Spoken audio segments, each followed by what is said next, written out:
नमस्कार दोस्तों, आज हम आपको एक ऐसी जगह ले चलते हैं जहां जीवन खुद एक चुनौती है। एक ऐसी जगह जहां बारिश होना किसी अजूबे से कम नहीं। जी हां, आज हम बात कर रहे हैं अटाकामा रेगिस्तान की, जो धरती का सबसे सूखा कोना कहलाता है। यहाँ की तस्वीरें देखिए, ये सूखी जमीन, ये नमक के मैदान, ये रेत के टीले, ये सब बताते हैं कि यहाँ जीवन कितना कठिन होगा। लेकिन दोस्तों, इस निर्जीव से लगने वाले रेगिस्तान में भी जीवन अपनी जगह बना चुका है। यहाँ की कठोर जमीन पर उगते फूल, जीव जंतु और इस रेगिस्तान की अनोखी कहानियां आपको हैरान कर देंगी। तो जुड़ जाइए हमारे साथ इस सफर में, जहां प्रकृति की अद्भुत शक्ति और जीवन की जिद आपको चौंका देगी।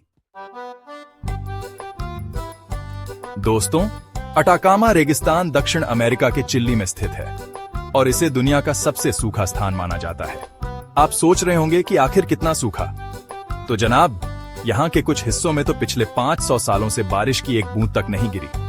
जी हाँ, आपने बिल्कुल सही सुना, 500 साल। और अगर पूरे रेगिस्तान की बात करें तो यहाँ साल में औसतन 15 मिलीमीटर से भी कम बारिश होती है। अब आप सोच रहे होंगे कि आखिर ये जगह इतनी सूखी क्यों है? तो दोस्तों, इसका जवाब है इसकी भौगोलिक स्थिति। अटाकामा रेगिस्तान दो विशाल पर्वत श्रृंखलाओं, एंडीज और कोस्टल पर्वत श्रृंखला के बीच स्थित है। ये पहाड़ समुद्र से आने वाली नमी से भरी हवाओं को रोक लेते हैं, जिससे यहाँ बारिश नहीं हो पाती। लेकिन दोस्तों, क्या आप जानते हैं कि इतनी गर्मी, इतनी सूखी जगह पर भी जीवन पनपता है? जी हाँ, आपने बिल्कुल सही सुना, जीवन। यहाँ के जीव जंतुओं और पौधों ने खुद को इस कठोर माहौल के हिसाब से ढाल लिया है। यहाँ तक कि इंसान भी सदियों से इस रेगिस्तान में जीवन बसर कर रहे हैं। तो आइए दोस्तों, अटाकामा रेगिस्तान के इस अद्भुत सफर पर मेरे साथ चलते हैं और जानते हैं कि कैसे जीवन हर चुनौती को स्वीकार करते हुए खुद को बनाए रखता है। दोस्तों, क्या आप कल्पना कर सकते हैं कि इस बंजर रेगिस्तान में भी कभी कभी बहार आती है? जी हां दोस्तों, आपने बिल्कुल सही सुना, बहार। हर कुछ सालों में जब इस सूखे रेगिस्तान में हल्की बारिश हो जाती है तो यहाँ का नजारा ही बदल जाता है। ये सूखा और बंजर धरती रंग बिरंगे फूलों से भर जाती है। जी हाँ दोस्तों, ये अद्भुत नजारा देखने लायक होता है। ये घटना डेसियर्टो फ्लोरिडो के नाम से जानी जाती है, जिसका मतलब है फूलों से भरा रेगिस्तान। कल्पना कीजिए, मीलों तक फैला हुआ रेगिस्तान और उस पर तरह तरह के रंग बिरंगे फूल खिले हुए। यह दृश्य किसी जादू से कम नहीं लगता। लेकिन दोस्तों, यह कोई जादू नहीं, बल्कि प्रकृति का एक अद्भुत करिश्मा है। यह इस बात का प्रमाण है कि जीवन कितनी भी कठिनाइयों का सामना क्यों न करना पड़े, कभी हार नहीं मानता। यह डेसियर्टो फ्लोरिडो हमें सिखाता है कि जीवन हमेशा एक नया रास्ता खोज लेता है, खुद को परिस्थितियों के अनुकूल बना लेता है। तो दोस्तों, आइए हम सब मिलकर इस अद्भुत घटना का गवाह बने और प्रकृति के इस अद्भुत चमत्कार को अपने दिल में संजो कर रखें। चैप्टर 3। दोस्तों, हमने सुना है कि रेगिस्तान में जीवन बहुत कठिन होता है, लेकिन अटाकामा रेगिस्तान के जीव जंतु इस बात को गलत साबित करते हैं। यहाँ के जीवों ने खुद को इस कठोर माहौल में रहने के लिए इस तरह ढाल लिया है कि देखकर आपको हैरानी होगी। चलिए, सबसे पहले बात करते हैं फ्लेमिंगो की। जी हाँ दोस्तों, आपने बिल्कुल सही सुना, फ्लेमिंगो। ये खूबसूरत पक्षी अटाकामा के नमक के मैदानों और खारे पानी की झीलों के किनारे पाए जाते हैं। इनकी लंबी टांगें और गुलाबी पंख इन्हें रेगिस्तान की इस बेरंग दुनिया में एक अलग ही पहचान देते हैं। अब बात करते हैं एक ऐसे जानवर की जो ऊंट जैसा दिखता है, लेकिन ऊंट नहीं है। जी हाँ दोस्तों, मैं बात कर रहा हूं विगोना की।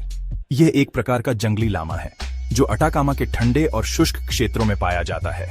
इसका ऊन बहुत ही कीमती होता है और स्थानीय लोग इसका उपयोग गर्म कपड़े बनाने के लिए करते हैं। लेकिन दोस्तों, अटाकामा में सिर्फ फ्लेमिंगो और विगोना ही नहीं रहते। यहाँ आपको कई और जीव देखने को मिलेंगे, जैसे कि क्यूल्पा लोमड़ी, जो अपनी चालाकी और शिकार करने के कौशल के लिए जानी जाती है। इसके अलावा यहाँ कई तरह के कीड़े, छिपकलियां और अन्य छोटे जीव भी पाए जाते हैं, जो रेगिस्तान में नमी और जीवन की तलाश में भटकते रहते हैं। तो दोस्तों, अटाकामा रेगिस्तान हमें सिखाता है कि जीवन किसी भी रूप में हो सकता है, चाहे परिस्थितियां कितनी भी कठिन क्यों ना हो। चैप्टर 4। दोस्तों, अब तक हमने अटाकामा रेगिस्तान के बारे में बहुत कुछ जाना, उसकी सूखी और कठोर जलवायु के बारे में जाना, यहाँ पनपने वाले अद्भुत जीवन के बारे में जाना। लेकिन एक सवाल जो शायद आपके मन में उठ रहा होगा, वो ये कि क्या इंसान भी इस बेरहम रेगिस्तान में रहते हैं? तो जवाब है हाँ।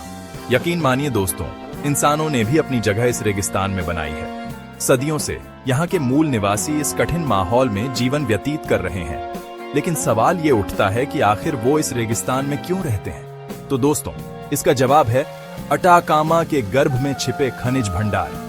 जी हाँ, अटाकामा रेगिस्तान तांबा, सोडियम नाइट्रेट और लिथियम जैसे खनिजों का खजाना है, जो इसे दुनिया के सबसे बड़े खनन केंद्रों में से एक बनाता है। लेकिन दोस्तों, अटाकामा सिर्फ खनिजों का ही घर नहीं है, बल्कि ये तो मानो तारों की दुनिया का दरवाजा है।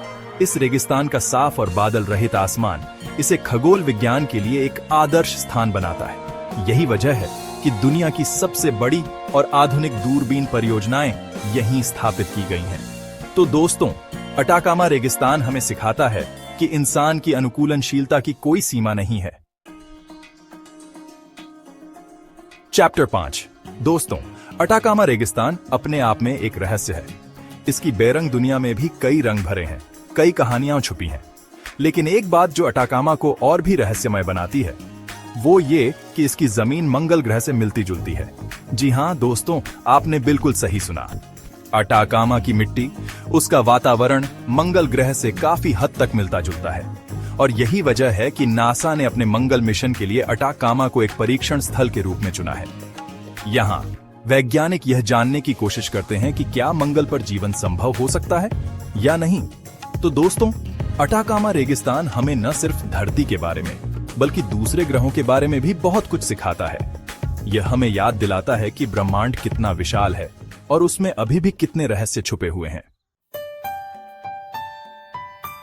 आउटरो तो दोस्तों, यह थी अटाकामा रेगिस्तान की कहानी। एक ऐसी जगह जहां जीवन खुद एक चुनौती है, लेकिन फिर भी जीवन खिलखिलाता है, मुस्कुराता है। अगर आपको यह वीडियो पसंद आया हो तो इसे लाइक करें, अपने दोस्तों के साथ शेयर करें और हमारे चैनल को सब्सक्राइब करना न भूलें। देखते रहिए हमारी धरती के अनोखे रहस्यों को जानने के लिए। धन्यवाद।